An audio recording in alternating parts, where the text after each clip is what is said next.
Good morning to you. And if you're still in 2019, well, welcome to 2020, the year of rest. My name is Mungala Mbuvi, and welcome to the show. All right, fantastic. Of course, if we haven't caught up with you as of yesterday, well, karibu sana to the show. Happy New Year. My name is K24. I didn't quite get the memo on this being the year of rest. Yes, Jeff. What does that really mean? It is the year of I know that the Chinese calendar just flowing. It's the year of just, relaxing. It's just the year of... Yeah, getting in touch with your chi, you know. Okay, fantastic stuff. Well, now I know. Thank you so much for that. My name is Jeff Mote. Welcome to the show. It's funny we say the year of rest. Well, some of us wake up at 4 in the morning. Don't know how that exactly adds up. But on the show, we'll make sure some things stay the same as 2019. As always, we'll be going through our news super review. Lots of stories to discuss right here. Today, the big day, Miguna comes back. Wow. He's not back yet? No, he lands today at 9:25. Oh my God, that guy has been coming forever. He's been coming forever. Well, he'll finally be here. We'll be talking about that. Of course, Sonko's nominee for the deputy governorship and plenty more as we get into our news super review. Power-packed panel I have in place to do exactly that. So there's so much coming up on the show as far as that's concerned. We're getting into that in just a bit, but also plenty more comes up here as well. Kamakawa, we do get to take a look at some of those trending stories on social media. Interactive comes your way at exactly 7:30 to 8 a.m. So start talking to us and let us know what are some of those stories you feel that we definitely need to highlight on Interactive. Right, then immediately after that, this being a Tuesday, lazima tuongee about money. Money and finance, of course, coming through at exactly 8 o'clock. Talking about business trends to check out in 2020. What are the digital trends that you need to look out for as far as your money is concerned? What businesses should you be looking at to start this year? What are you looking to discard as well as far as business is concerned? I shall be joined by Wana Abraham and, of course, Frida, who's a finance coach, and another gentleman called Houston. He's a newbie to the show, but he's got a wealth of knowledge as far as that is concerned, so do stand by for that. You know, I was really thinking in 2020, you'd like shed off the peer pressure movie. Yes. Yesterday you didn't have the glasses. Then because Mark was coming with his glasses, you had to come with yours today. No. But Jeff, I thought we said, like, I'm honestly short-sighted, so I need this. Really? But you didn't realize that. Like, right now, I can't even tell who's this. The show starts right now. We'll look at your roads, and then straight after that, we get into our news super review. Good morning. Oh, man.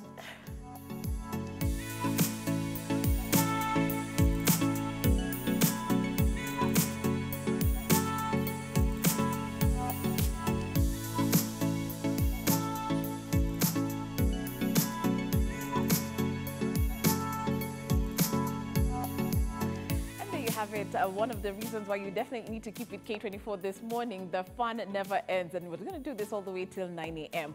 One of the other reasons you need to stick with us is because we let you know how the roads are looking every morning, and so let's take a look at some of those major routes, shall we? Here we have our satellite feed, and let's start things off from the museum overpass, or at least what used to be the museum roundabout.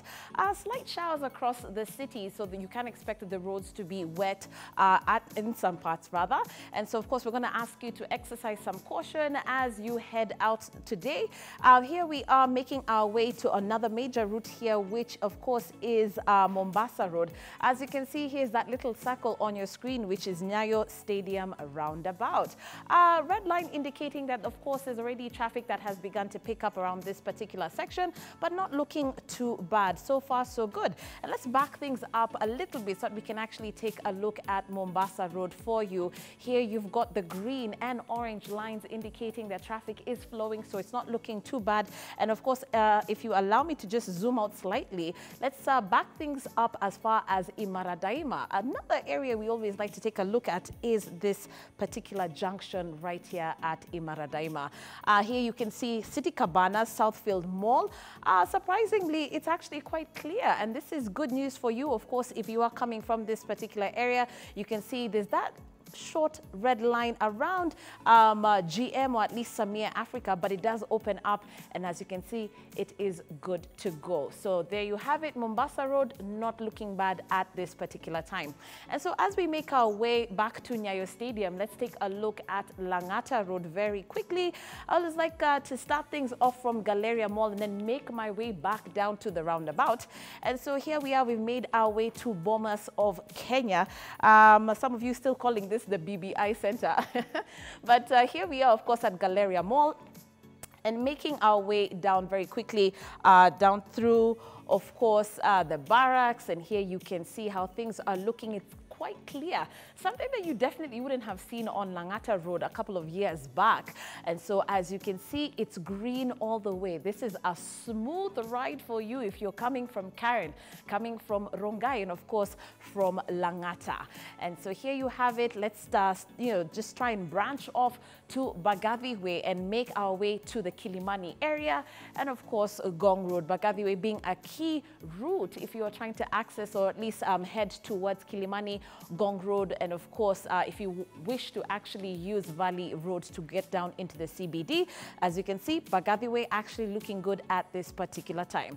Here we are. This little circle here is actually City Mortuary roundabout, and let's try and look at Gong Road. Of course, construction work still underway on major points of Gong Road, but of course there has been remarkable developments as far as Gong Road is concerned. We've got the dual carriages actually opened up, but of course a few diversions and of course excavation points at some spots along Gong Road that you definitely need to be aware of. You can even see those red dots on your screen indicating that of course this is a construction zone, but so far so good. Look at that. Gong Road is actually looking lovely. I've actually made my way towards the area of Junction Mall, and as you can see, this is that circle right here.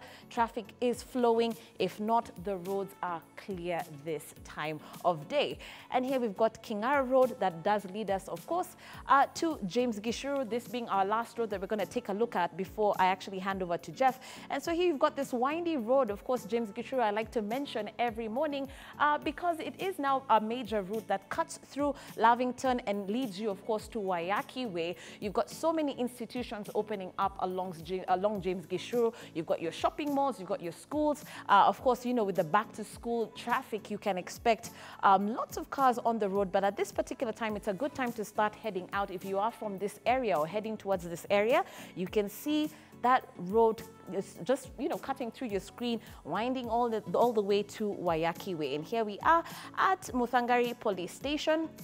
And finally, let me wrap things up here at the junction of Waiyaki Way. You can see that little red line, of course, a little bit of a snarl up, but nothing major to report.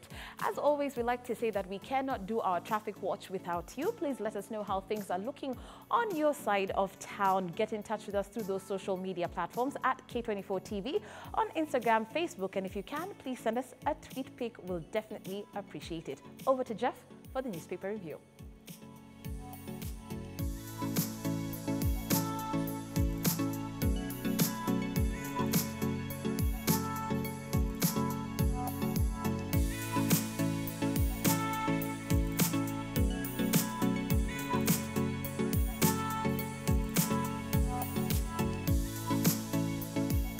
Welcome back. This, of course, is K24 this morning. Time for us to look at the big stories of the day. If you're just joining us, a very good morning to you.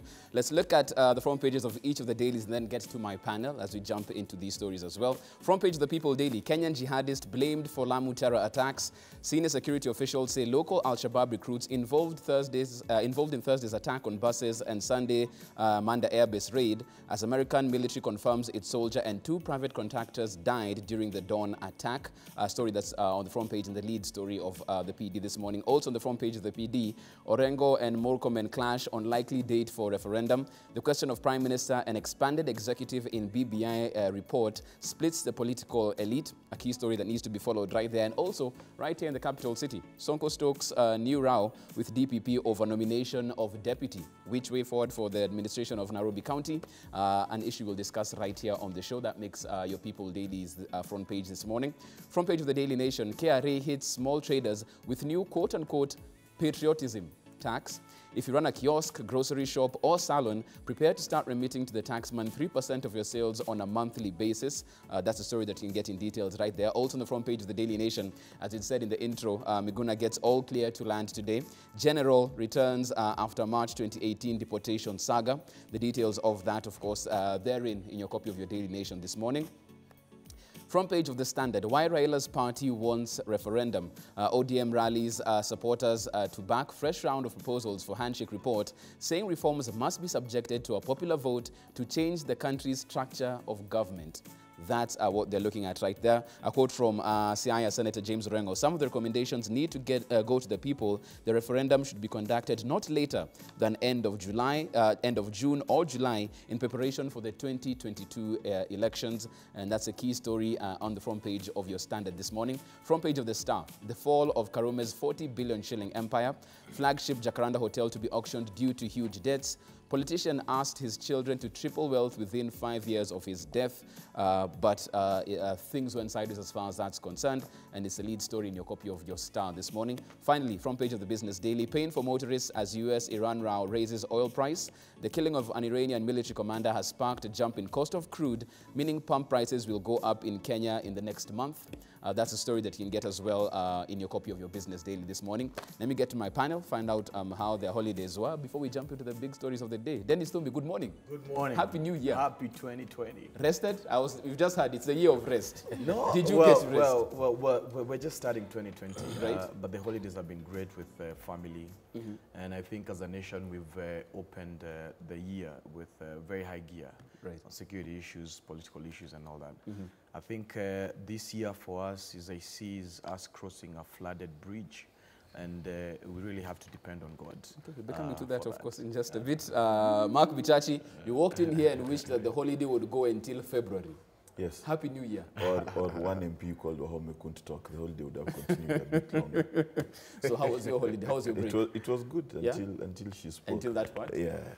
Okay. I'm sure that will be part of what we'll be discussing this morning. Joy Mdivo, welcome back.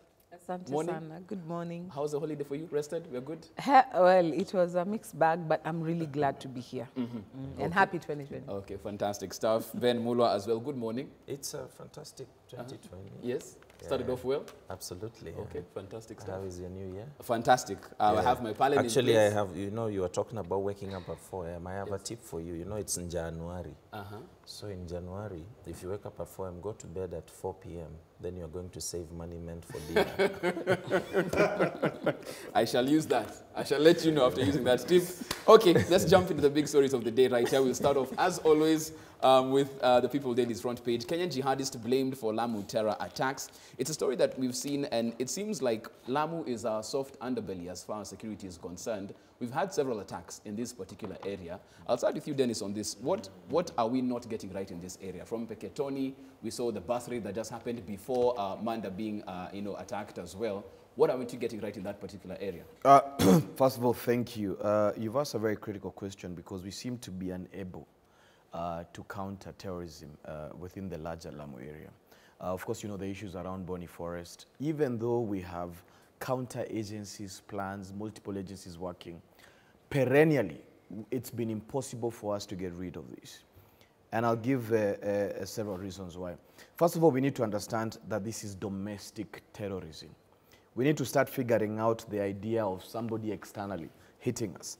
And you know, the People's Daily has put it right, Kenyan jihadists.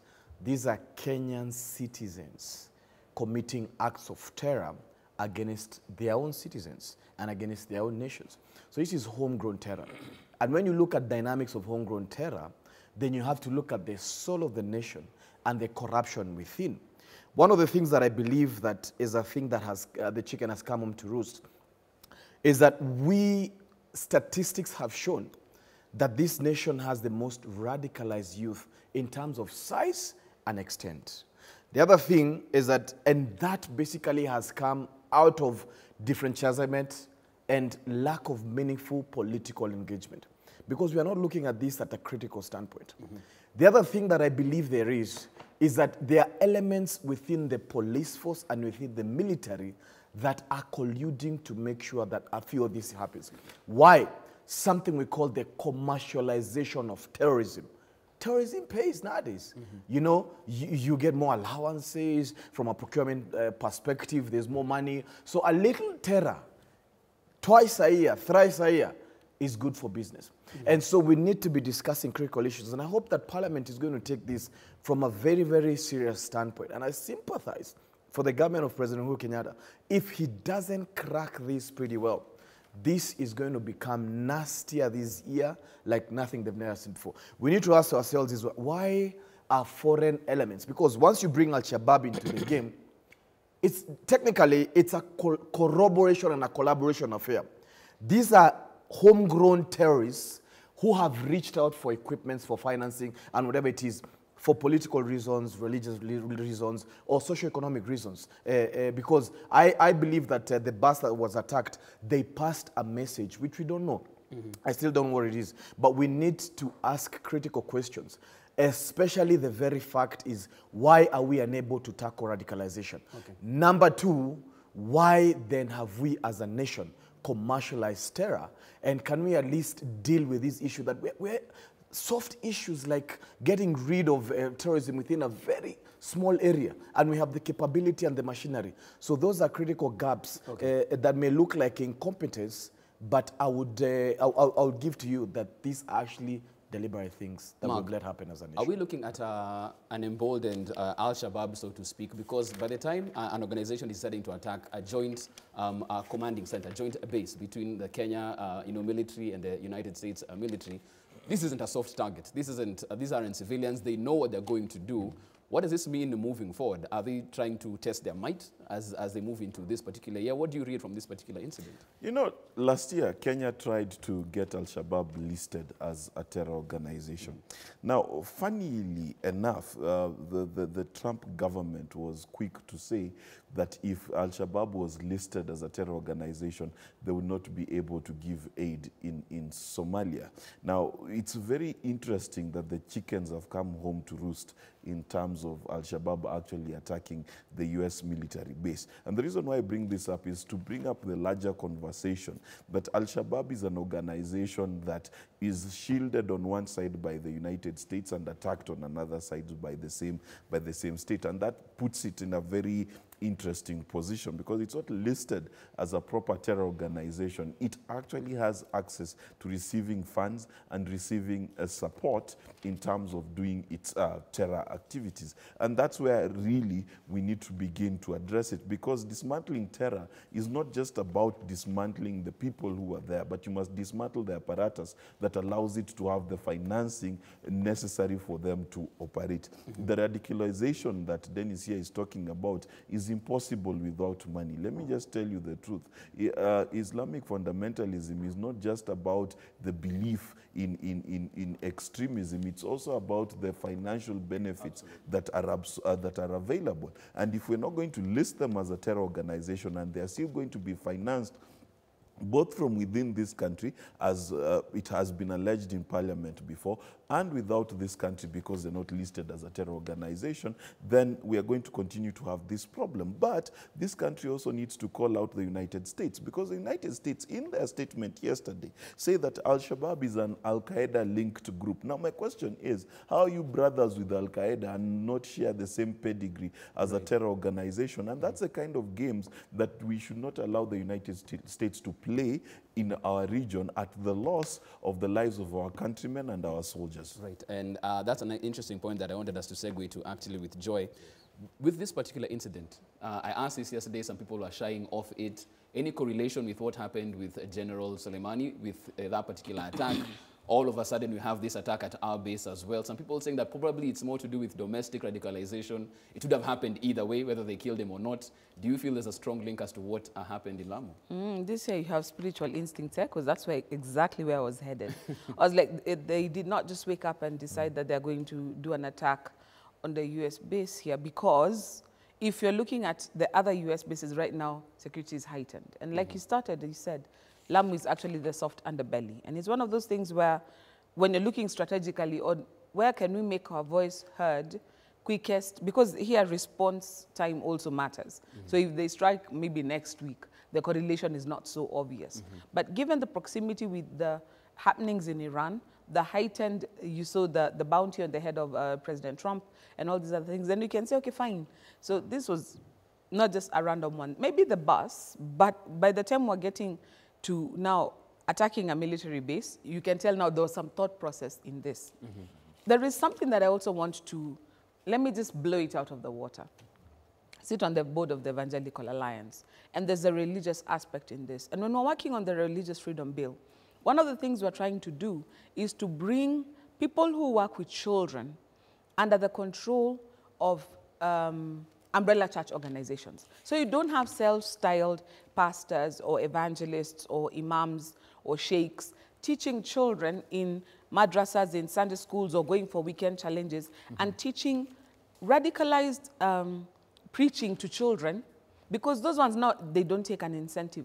Let me give you an example. When we had the Garissa University attack, one of the attackers was a lawyer. He was a young lawyer. I think his parents were even civil servants. Grew up in Nairobi in a fairly average home. He was not a child who was plucked out of poverty and given a financial incentive. Somebody radicalized his mind and gave him this toxic religious angle. We have to come back to where does it start, because it's not just the financial implications. There's somebody who's planting an idea that, you know what, this is an enemy. So when they are homegrown, they're not on the radar, because this is Joy's child. We've seen him since he went to Sunday school. What do you mean he's a terrorist? Even if he's arrested, it is my neighbors who will go and say, no, we know this boy. Right. He's gone to school with our children. But unbeknownst to me, that Bible club used to go to, there was a guy there who had such radical ideas that we did not pay attention to. It is time we start paying more attention to what is being taught by our children in the name of religious instruction. Because if you grow up with that ideology in mind, and somebody finds you when you're 25 and just blows a dog whistle, even your father does not know that that's the enemy within. Right. Let's just transpose this with what we saw with Mungiki in the 90s. Parents did not know that their children are joining Mungiki until when one day you realize your son is not even allied to you anymore. He's allied to somebody else. So we need to pay closer attention to what is going into our children, and we need to also pay closer attention into who is working with children, so that we have responsibility also as a society of why do we have more homegrown terrorism. Right. Right. And Ben, as I come to you on this particular issue, just spoken about one of the solutions, starting very young and making sure you know what indoctrination your child is getting from any religious circle. Absolutely. But as a country, we've tried many things. We've tried to put a fence. That didn't quite work. We put more boots on the ground. That didn't stop the ideology. And that's another story for another day. I tell you. Yeah, but how do we deal with this issue of radicalization? Because therein lies this particular issue. It is interesting that you mentioned the issue of the fence, because we have truly a tragic way of doing things in this country. We have a habit of trying to put a carpet over every mess without really addressing the underlying issue. And that in the long run tends to end up costly and dangerous even for citizens. Foremost, we have to begin to address the politics of terrorism, because this is an area many people tend to run away from. Yet, it lies at the heart of what has been happening. I'll give you an example.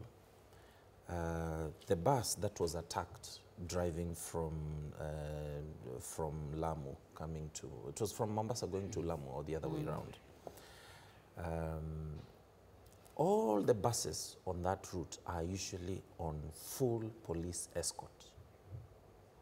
This particular bus was not escorted. There were no police officers escorting that bus. So what does that tell you? Is it something that the state had planned, or is it something that was politically inspired, or were there deliberate gaps to ensure that this attack took place? Those are the politics that we have refused to address. As a survivor of the Westgate incident, there were also the politics of Westgate. I don't want to delve into that. We all know what happened. So there is this tendency whereby there are individuals who play out some of these activities to try to ignite certain political sentiments for purposes of narrow interests that come at a price of lives and livelihoods. And unless and until that is addressed, we are still going to continue experiencing a lot of this. Secondly, actually it is coming out very strongly in the media about the issue of intelligence. And I normally keep telling people, this country has one of the finest intelligence systems in the world.